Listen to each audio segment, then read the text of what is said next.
дагы бир сонун бир нерсе лайфхак деп айтсак болот. Бул ягодник болобу, алмабы ошо дыйкандарга сера күкүрт. Мындайча айтканда күкүрттү дагы биз клещке каршы колдонсок болот.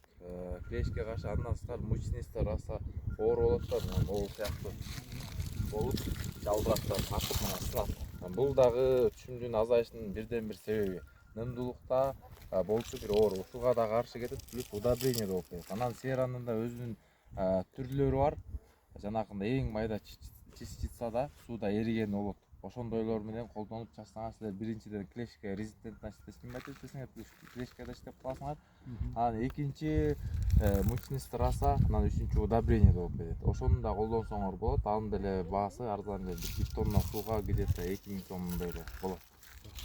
Анан менен мисалы сиз монда жерлер бугордун ортосуна да жана чачып койсоңор болот. Жумуртка, нимфа, клещте могу чөптөрдө да болот да, ошолорго жерде да болот, ошолорго иштеп кетет. Бир неме да лайфхак. Жакшы.